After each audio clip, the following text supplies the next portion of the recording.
عندكم مشكله. انا عايز ان احنا نتكلم سوا. فبدل ما اقول ليكتشر او ابقى مونولوج، احنا هنعمله دايلوج. ومع كل التقدير اللي اتقال كويس، انا هكلمكم مش اللي انا بعرفه، لكن هنحاول نخرج من هنا باللي احنا نعرفه. مش هكلمكم عن اللي انا عاوزه، انا عايز نخرج من هنا باللي احنا عاوزينه. بادئ ذي بدء. اسمي هشام الشريف، انا مصري للنخاع وعربي للنخاع. انا بفتخر ان انا مصري صعيدي، اهلي من حته اسمها سوهاج، بس شكلي كده يعني. وبفتخر ان انا عربي. بالمناسبه انا ما كانش ليا تقل على المنطقه العربيه، وعمري ما فكرت ان انا اعيش في بلد عربي، لكن اول بلد رحتها عربيا كانت الكويت. ووقعت في عشق الكويت واهل الكويت. واسمحوا لي النهارده ان انا في حاله عشق تانيه او تاليه او 10، مش هنخش باسهاب في الحته دي، بس انا النهارده في حاله عشق. حاله عشق مع الفكره بتاعت نقاط، حاله عشق مع الرؤيه، حاله عشق مع الاشخاص اللي انا اتعرفت عليهم لغايه دلوقتي، ومع الوجوه الجميله اللي انا شايفها في كل الحضور الموجودين. نفسي ان انا اتعرف واشيك هاند مع كل واحد واحده فيكم كويس، واخدهم لبقيه العمر. انتوا حاله جديده غريبه في عام 2016، وانا بقالي كام سنه كده ما شفتش تجمع بالجمال ده. انتوا ميدان التحرير الجديد، او ميدان التحرير اللي كان لازم يكون، وده الدكتور منير اشار له، وانا قلت هو ايه هيخش في السياسه كويس. انتوا العالم العربي اللي انا بحلم بيه، وموجودين هنا معايا النهارده. فانا مش هسيبكم غير لما نعمل العالم العربي اللي احنا عاوزينه، لان ده كان حلم العمر. بدايه حلم العمر ان انا اتعلمت في مدارس مصريه في سن 15 سنه، كنت طائق، فبقيت بتاع اتحاد الطلبه كمان، غير ان انا كنت شاطر في المدرسه. واول حاجه عملتها عملت مسابقه شعر ليه؟ ل 55 مدرسه، وبعد كده عملت مش عارف ايه وايه وايه، شويه حاجات كده طاقه زي اللي انتوا بتعملوها بالظبط. لو انا ببص لها دلوقتي الاقيها شويه نقاط، لكن بعديها هنط بسرعه. ان من النقاط ديت لقيت ان انا كل يوم بتعلم حاجه جديده، وكل يوم بفتكر ان انا اتعلمت حاجه، بس الاقي كميه حاجات ما بعرفهاش لغايه النهارده. انتوا بصراحه مش سؤال، انتوا تشالنج، انتوا حدوته حلوه. اتمنى كان صلاح جاهين يكون عايش ان هيكتب عليكم مش زجل واحد، يكتب عليكم اسجال. انا من جيل، وفي ناس قليلين منهم من الجيل بتاعي دلوقتي قاعدين معانا، لكن الكتير فيهم جيل الياسمين. انا عندي بنوته اسمها ياسمين. اعتقد لو الاحصائيات بتبقى مظبوطه، تلتين من الحضور على الاقل، انا شايف اكتر شويه يعني في بايس كويس، يعني ما دعتوش، اعتقد ما دعتوش اي حد من الجيل اللي انا بنتمي له، كلكم اصغر مني، لكن تلتين من جيل ياسمين. تلتين من الحضور في الثلاثينات والخمسة وثلاثينات، وجايز كل الحضور انا ايه عشان ما اخشش في مشاكل يعني. جيل الياسمين انا فخور، وان شاء الله تتعرفوا على ياسمين قريب، ان انا عندي بنت اسمها ياسمين. من سنه كده راحت جابت لي شهاده وقالت لي انا خلصت شهاده، هي خلصت انترناشونال بوليتكس من كينجز كولج بوليتيكال ساينس، قالت لي شهاده وذ اونرز كويس. قالت لي خلصت الشهاده اللي انت عاوزها. Now I want to go for my passion. فانا سكت. بعدين قلت لها life is too short, go for what you believe in. قالت لي my passion is music. قلت لها go for it. good news ان هي نقطة جنب النقاط اللي انا شايفها. مش هخش في الحديث في الحتة دي، لكن انا شايف من مجموعة النقاط ديت، وانا هنا عايز احيي بالاسم لو انا بفاكر الاسماء صح، حصة ووكيم وسارة ودانا، الاربعة اللي انا شرفت بمعرفتهم. حصة كلمتني دعيتني، اولا اللي دعاني هنا على فكرة واحد كنا بنشتغل سوا كويس، او انا كنت بشتغل معاه لان ما ينفعش هو يشتغل معايا كويس. وليد شعلان قاعد في الصف الاولاني، ومن الناس اللي انا بعتز بيهم بحبهم بحترمهم، وهو حاله انسانيه فكريه ابداعيه من الطراز الاول، وما ينفعش وما اعرفش اقول له لا من يوم ما من يوم ما اشتغلنا سوا. وبعدين حصه كلمتني في التليفون، بهرت ايه ده، والبرزنتيشن او التوك اللي هي حطتها ايه ده.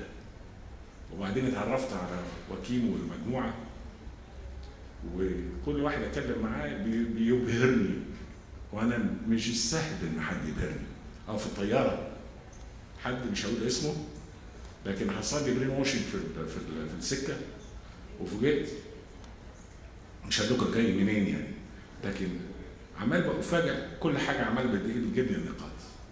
I have one goal، ان احول النقاط ديت الى خطوط، والخطوط الى طريق، والطريق ده يبقى طريق لتقدم الامه العربيه. Think about this. حلمي 30 سنه فاتت او اكتر شويه لما رحت MIT كويس، عملت كل اللي عايزينه في الجريدنج وفي الماث وفي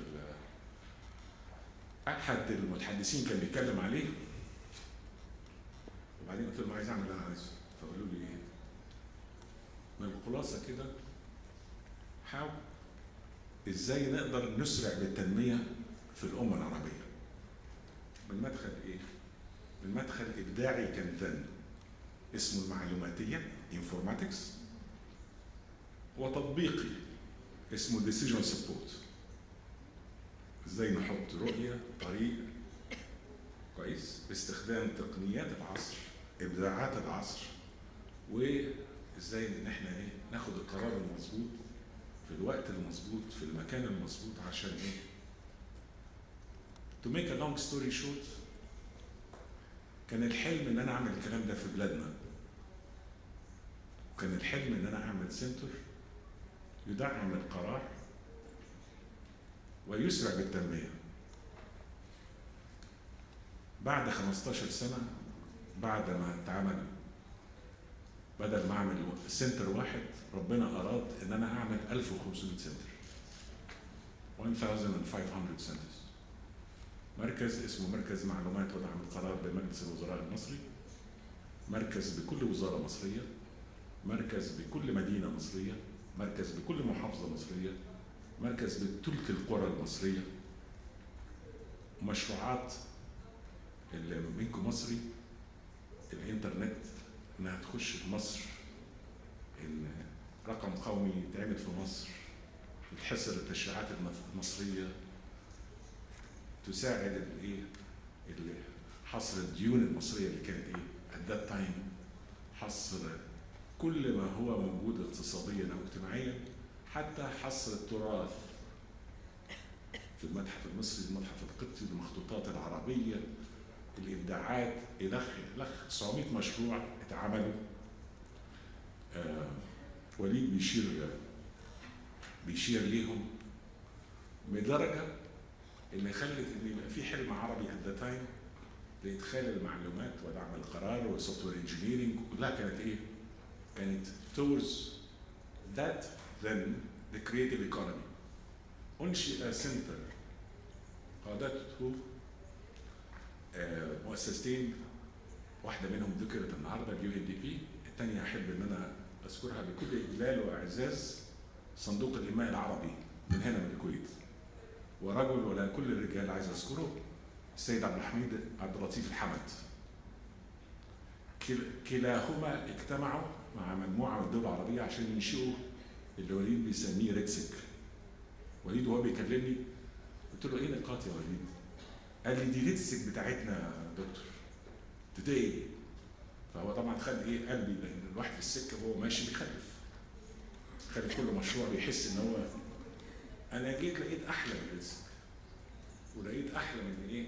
من اللي انا بعمله. بس ليا طلب ده عايز الكل يحطه في كل ايه؟ ذهن كل واحد فيكم. عايز نحول ده نقاط الى نقاط في كل دوله عربيه. 1. وعايز نحول نقاط الى نقاط في كل مدينه عربيه. وعايز نحول نقاط الى نقاط في كل قريه عربيه. أنا عارف إن أنا مع الناس الصح في الوقت الصح اللي يقدروا يوصلوا.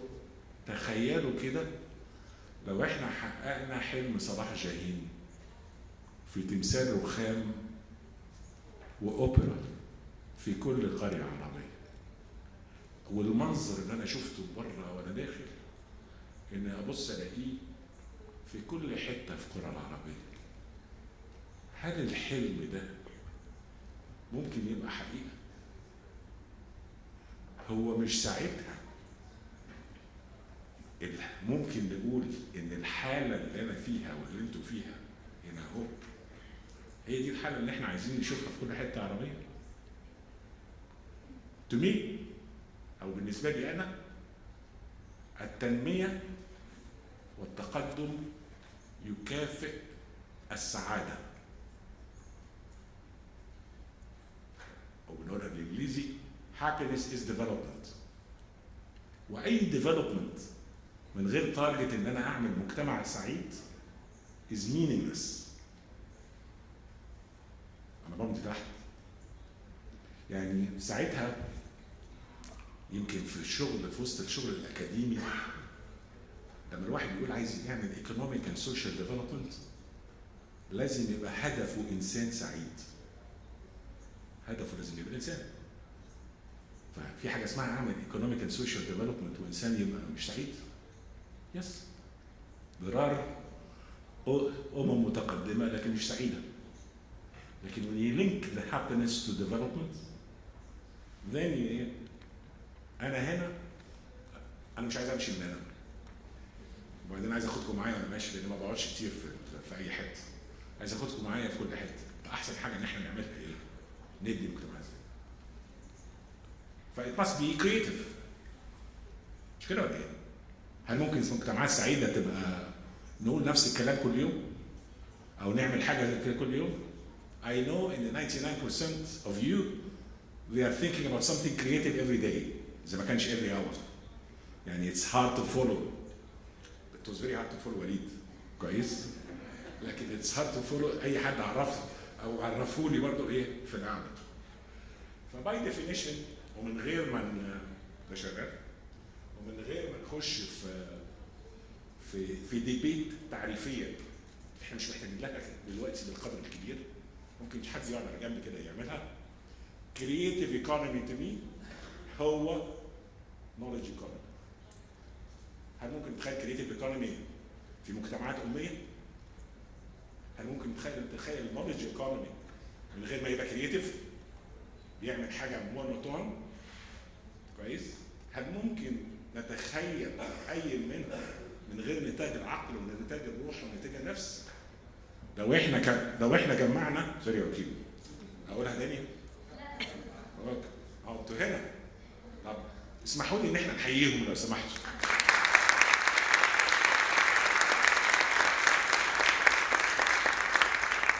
بشكركم for a happy day. كويس؟ على فكره مع الوقت هتشوفوا الواحد الايام الهابي اللي بيعيشها هي اللي بتتحسب في الحياه. فاي ثانك يو فيري ماتش فور ذس. كنا بنقول ايه؟ على فكره ما بقولش الحاجات غير مره واحده، ما بعرفش اعيدها مره تاني. فالكرييتيف ايكونومي ممكن نتخيل كويس ان في كرييتيف ايكونومي من غير حب، من غير روح، من غير عقل، من غير احساس. if you put them together هتبص تلاقينا احنا بنجري. if you put واحد فيهم بس هتلاقينا موظفين. لو بقينا موظفين لا هنخلق نولج ايكونومي ولا ممكن نشتغل اندستريال ايكونومي، نروح مصنع كويس نشرف على حاجه نطلع الحاجه من غير اتعملت ومطلوب. لكن كرياتيفيتي هي اللي بتخلق الفاليو ادد ايكونوميكالي، وهي اللي بتخلق الفاليو ادد تو ميك سوشيال contribution. كويس لو عملناها بسوشيال ايكويتي اند سوشيال جاستس يبقى عملنا ايه؟ لو عملناها بيونيفورميتي، لو اشبعنا حاجات الانسان يبقى عملنا التقدم الاقتصادي وعملنا التقدم الاجتماعي. لو عملنا بوليسي صح فوق وحمينا اللي تحت من تحت يبقى ايه؟ عملنا اللي احنا عاوزينه. سؤال، الكلام اللي انا بقوله ده احنا بنسمعه في الراديو ولا بنشوفه على التلفزيون؟ انتوا شفتوا التلفزيون امبارح؟ خلينا نتكلم في اول امبارح وبعدين هنخش على امبارح. شفت التلفزيون اول امبارح؟ شفت التلفزيون الشهر اللي فات؟ شفت التلفزيون الكام سنه اللي فاتت؟ بتشوفوه؟ هاو مين منكم ما بيشوفش التلفزيون؟ خالص السنه اللي فاتت ويلكم تو ذا كلاب انا وانت سوا. لكن when you see CNN when you see BBC when you see كل القنوات العربيه when you see البتاع، ايه اللي بنشوفه على التلفزيون؟ ايه؟ اخبار ايه؟ حروب سياسيين عم يتخانقوا. ايه كمان؟ افلام تبدا اعاده تبعات النواة. كمان هل اللي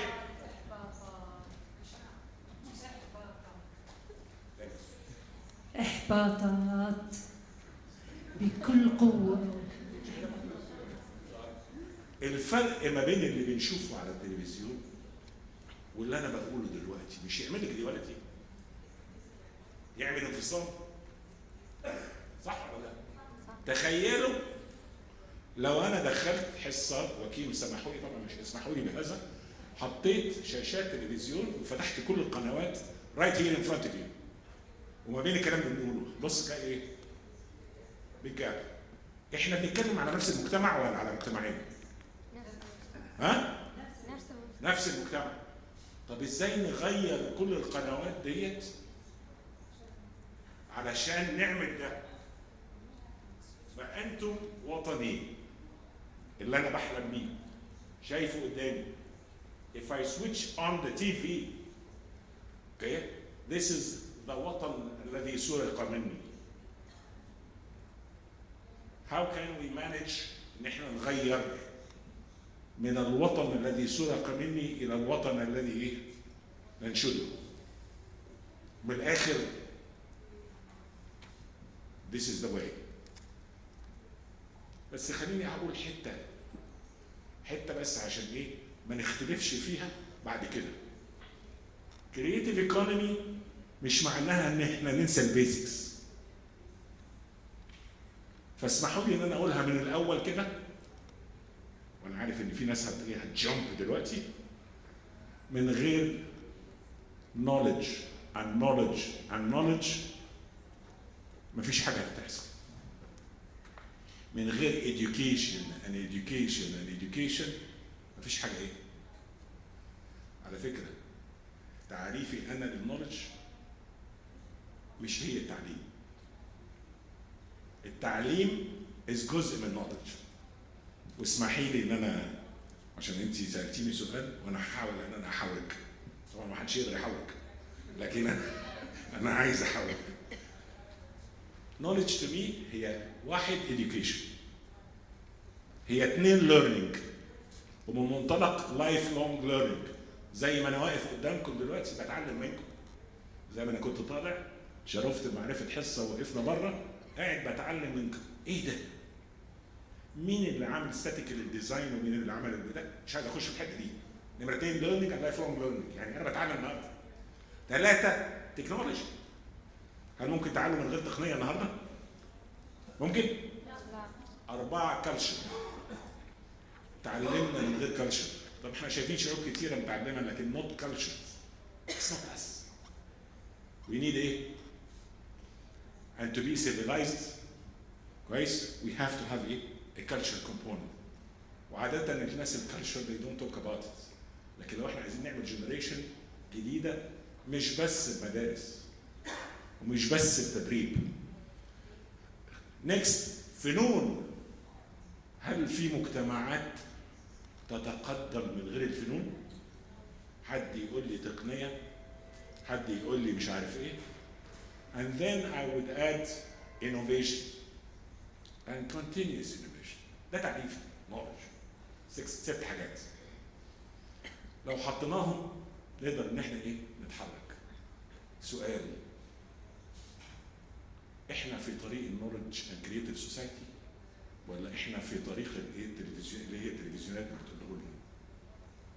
which road is the one اللي هي أمة العرب هتمشي فيه؟ ده مفترق الطريق. لما أنا وحصة بنتكلم في التليفون فبتقول لي هتتكلم في إيه؟ خلتني on the spot. فقلت لها let's talk about the crossroads. Which one are we going to choose? The war road أو the ISIS road أو the fragmentation road ولا the development, accelerated development, creative economy, social economy, happy society road? Which one of the two? هو اختيار. It's a choice. فسؤالي الأول لحضراتكم جميعا، أي طريق سنختار؟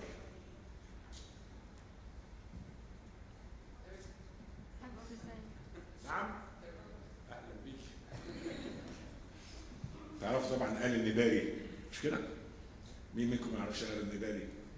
دول من أحد الناس اللي أنا بعشقهم في هذه الإيه؟ في هذا الوطن. السيد عبد الله النباري وعائلته الكريمة. أي تشويس؟ ها؟ Development? What? Excuse me? Accelerated development. Okay. على فكرة أنا أتمنى، مش عارف وكيم وحصة، أنا أتمنى إنه يبقى the dialogue حتى كمان نعرف الأسامي so that we can interact if you don't mind. If you want it this way, ها؟ طيب. أتشرف. Why don't you mention your name? Let's get the mic up.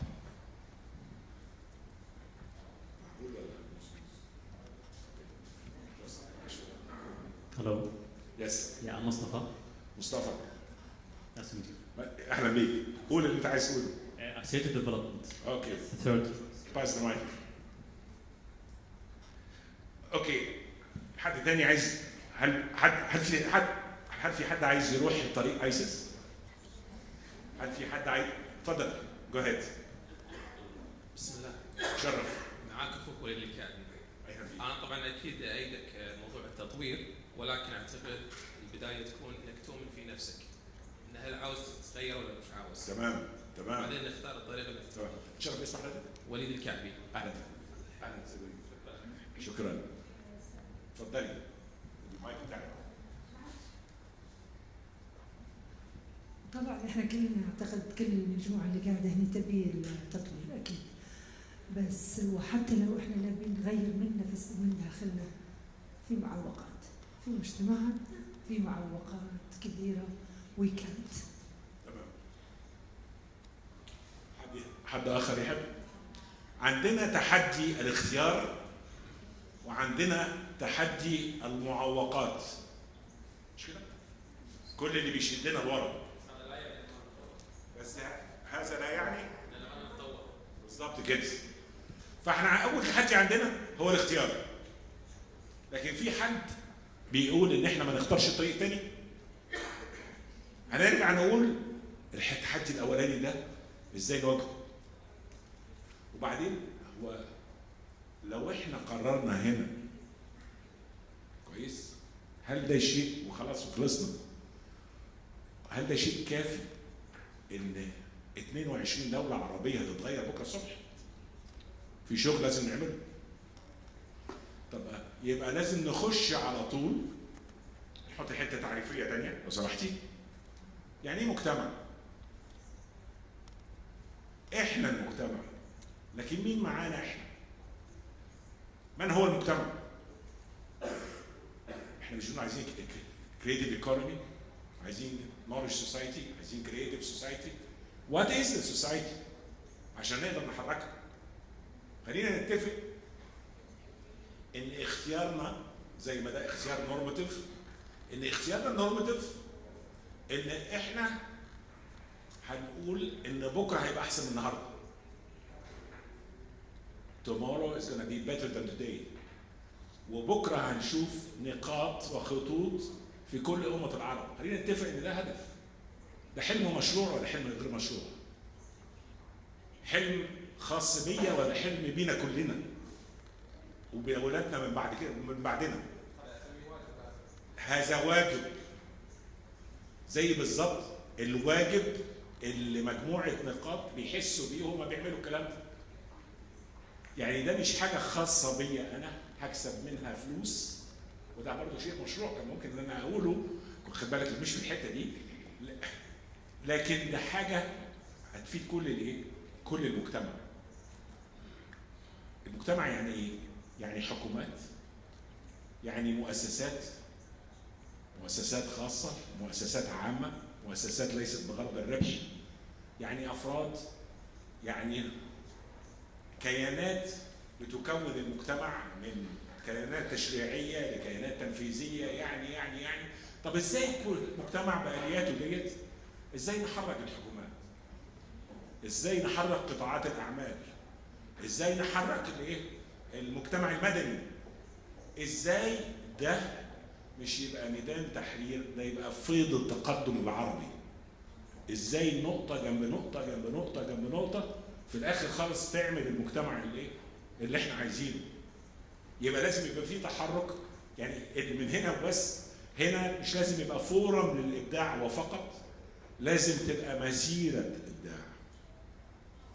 واحنا بنتكلم عليها دي مش مسيرات سياسيه، دي مش تظاهر، مش حاجات تتعمل في تظاهرات.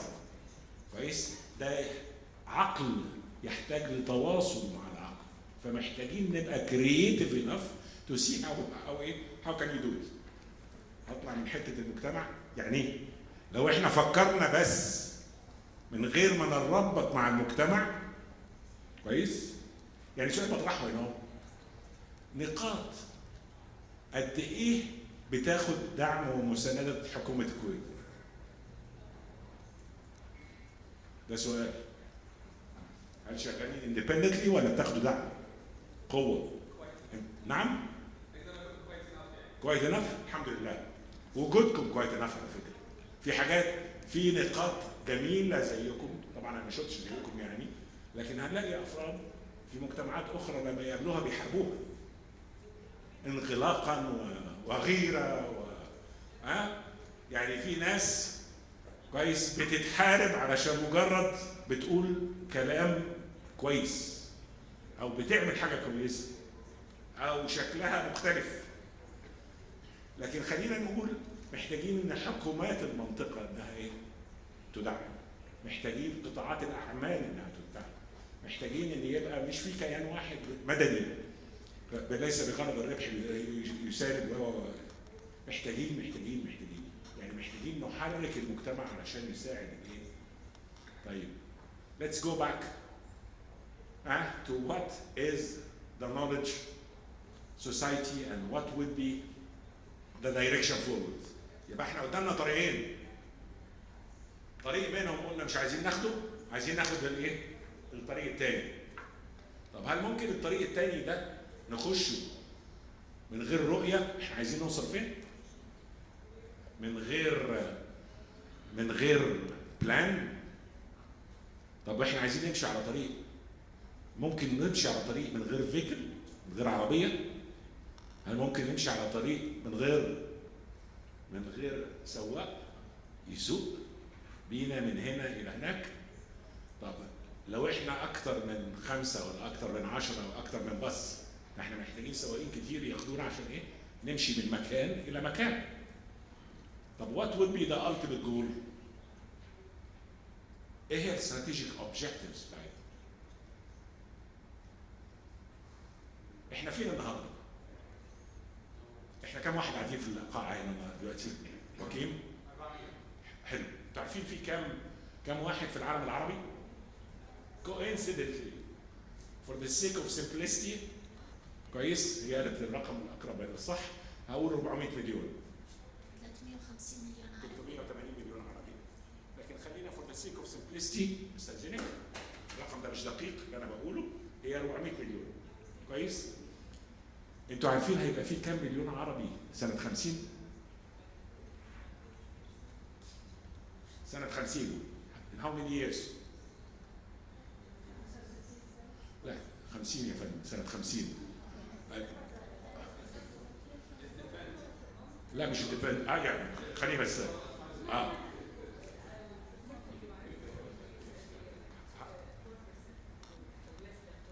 How many are we gonna be year 2050؟ هنبقى 800 مليون at least 800 million. The message اللي انا عايز اقولها will be more than doubled in 34 years. في اقل من 40 سنه هيبقى عندنا ضعف اللي اتعمل في ال 4000 سنه اللي فاتت. One message عايزكم ايه تفكروا فيه. You will live that. حضراتكم اللي هو جيل الياسمين كويس كله هيعيش ده. انتوا متخيلين يعني ايه هيبقى في دبل ذا بوبوليشن؟ متخيلين؟ يعني هقول لكم، مش هقول لكم مين اللي قال تحديات هنا؟ حضرتك؟ احد التحديات ان احنا عايزين نبني نفس عدد المدن والقرى والاحياء اللي موجوده دلوقتي بطريقتها الموجوده دي مره تانيه. كام دوله عربيه بتخطط من دلوقتي لعمل مدينه ولا مدينتين كمان؟ انا بكلم كل الناس كرييتيف. كم عمر، ما هي الفتره الزمنيه اللازمه لمدن ان تولد وتنمو؟ 5 سنوات. مين شاف مدينه قامت في 5 سنوات؟ 10 to 20. حد هنا تخصص تخطيط عمراني؟ حضرتك انا عندي 400 مليون جداد كويس؟ سيبني من قدام 400 جداد عايزين نعيشهم اما زي او افضل من اللي موجود. فيعني بجاوبك 400 مدينه كل واحده مليون، او 800 مدينه كل واحده نص مليون، او 1600 مدينه كل واحده ربع مليون. الاجابه الله اعلم. طيب حد عنده الاجابه؟ 27 فين؟ 25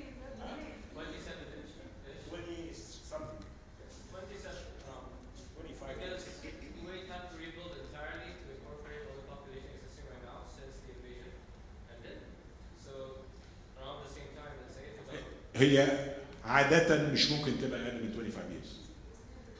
أنتوا متخيلين يعني إيه؟ This is around the corner. ده بكرة.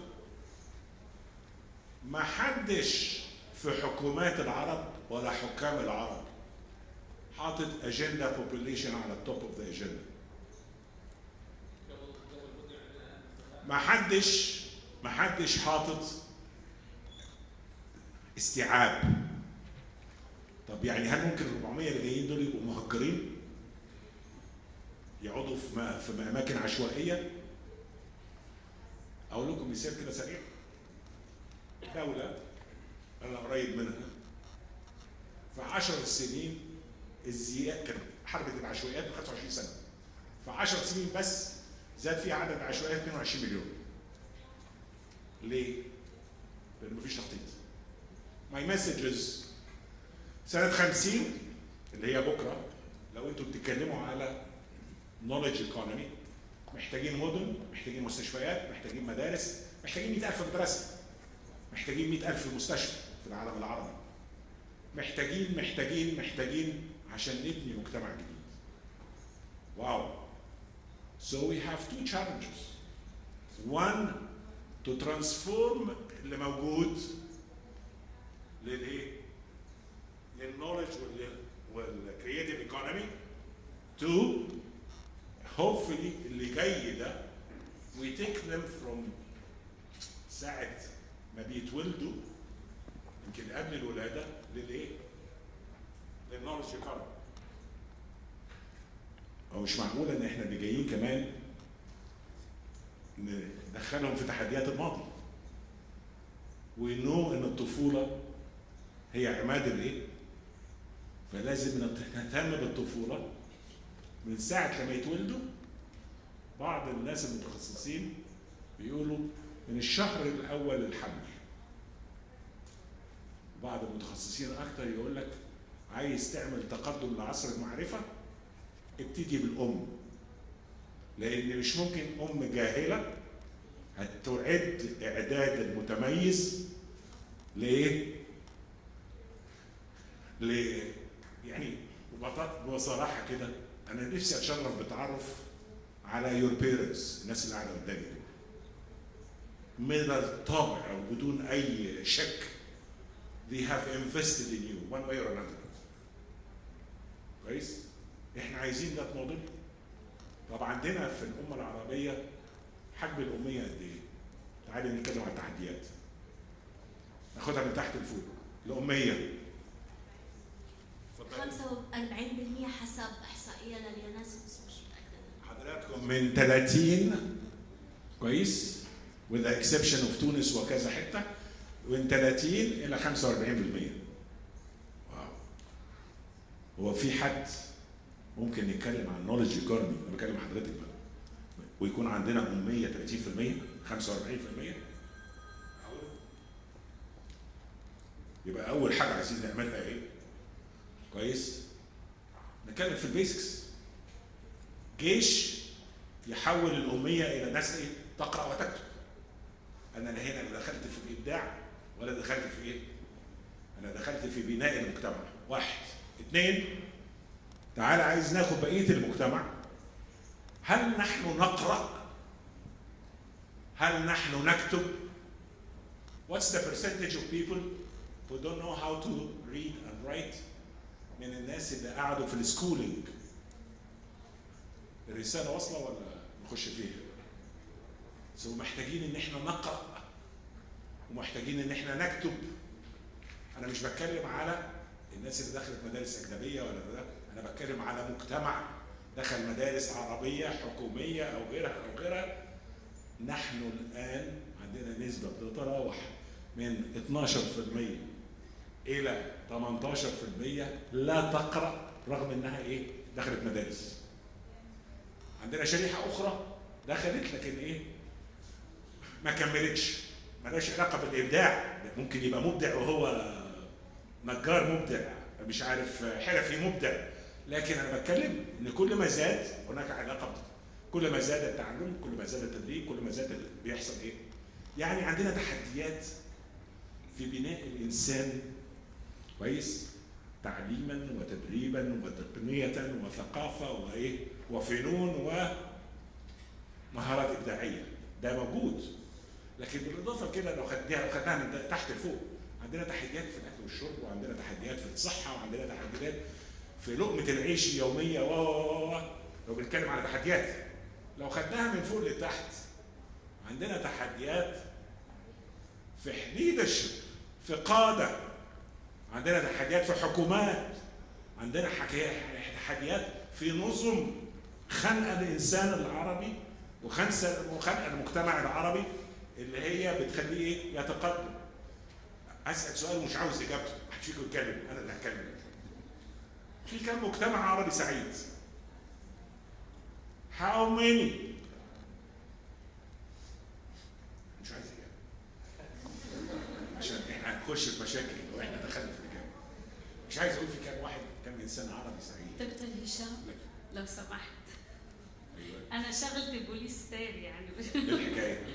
في وقت للاسئله اذا بحب حضرتك انا اتفقت مع اصحاب المحل. ارجع عبالتي انا متفق معاهم. 45 دقيقة؟ 40؟ طيب خليني اقول لكم بقى المحاضرة. اخد 1 minute 2 minutes. ما نبهتونيش. طب انا حبيت الناس دي اعمل ايه؟ اوكي. خليني اقول لكم الرسالة ب SMS. If we want to move forward واخترنا الطريق لازم يكون عندنا فيجن، لازم يكون في عندنا مجلس امناء لهذه الفيجن. انا شايف قدامي سواء in a formal place زي نقاط او الى تجمعات لنقاط موجوده في المنطقه العربيه. لازم يكون عندنا a master plan، لازم يكون عندنا resources funds، لازم يكون عندنا توافق، يعني ان تكون على اجنده الحكومات والمجتمعات العربيه اللي انا عرفتها كويس، ولازم يكون عندنا اهداف محدده يجب ان نصل اليها علشان نقدر نوصل للكلام ده. والحته اللي انا كنت عايز اكلمكم عليها في ال 40 دقيقه من غير بتاع اهي موجوده وهديها لكم. This is the Arab Moorish Society Initiative. موجوده بالقلم والورقه. It's not for me ان انا to implement it، لكن for your generation to deliver it. Message number 2. I got all the fame of transforming Egypt from where it was in the industrial age into the information age. بحاجات ادخال الانترنت وبيدخل مش عارف ايه. Building the information society لازم بيسموني the grandfather او the father لما يحبوا ايه لكن I did not talk about the failure. It's very important to know ان في حاجات كتيرة ممكن to politically fail if you just be a technocrat. Do not underestimate. وانا عارف ان كل ما حد فيكم بيكبر بيعرف الكلام ده. The power of كويس politics, corruption, interest groups, etc., etc., etc. Third, إن حلم الأمة العربية وحلم التقدم وحلم الكرياتيفيتي هو ما يجمعنا الآن. يجمعنا حب وعمل وعلم ومعرفة وتعلم. أنا بتعلم زي ما قلت لكم، لكن مهم جدا إن احنا ننقله للآخرين. ده حقيقة. هذا الحلم حلم مشروع وحقيقة، وبعملكم اتحول لحقيقة. نقاط لو ولدت هنا أنا بدعوها كويس إنها تعمل نقاط مصر. ده كمصر مواطن مصري، وأنا هديها كل الإيه الدعم اللي أقدر عليه في الدنيا. coincidentally أنا برقص مركز إقليمي اللي هو وليد قال عليه في الأول اسمه ريتسك. ولا ساعات كتيرة بيقولوا لي هو ريتسك، ايه ريتسك؟ ريتسك مكان لكل الافكار الطاقة. كان في فكرة طاقة زمان ادخال الانترنت، فدخل من حتة صغيرة ل 13 بلد عربي وقاد الموضوع ده في افريقيا. نفس الشيء للديجيتايزيشن بتاعت الكالتشر، نفس الشيء لعمل المتحف المصري الجديد اللي هو اكبر متحف في العالم، نفس الشيء للانكيوبيشن بتاعت ايديز مش عارف ايه. It happened ان ده عنده امبريلا اقليميه، ده عنده يعني legislative امبريلا، ده زي جامعه الدول العربيه زي UNDP زي انشئ بيهم. I'm extending this هديه كويس. I'm يعني a founder like زائد بتشرف ان انا برقصه وبجايدد and it's not for profit كويس. خرج حوالي كذا الف واحد ماجستير ودكتوراهات. مكان لو بصيتوا له كده هتلاقوا نقاط اللي هو زي ما وليد قال في الاول، بهجيب لكم لاي حته في المنطقه العربيه عايزين انتوا تشتغلوا بيه فيه، انا معاكم، انا ويل دو ات. سو خلاصه اخر السماس، اتمنى لقاء قادم ان انا اشوف تحول نقاط الى خطوط، وخطوط الى طريق، وطريق الى فتح كويس، بدايه عصر المعرفه الكرييتيف الى المنطقه العربيه. بحييكم جميعا. شكرا.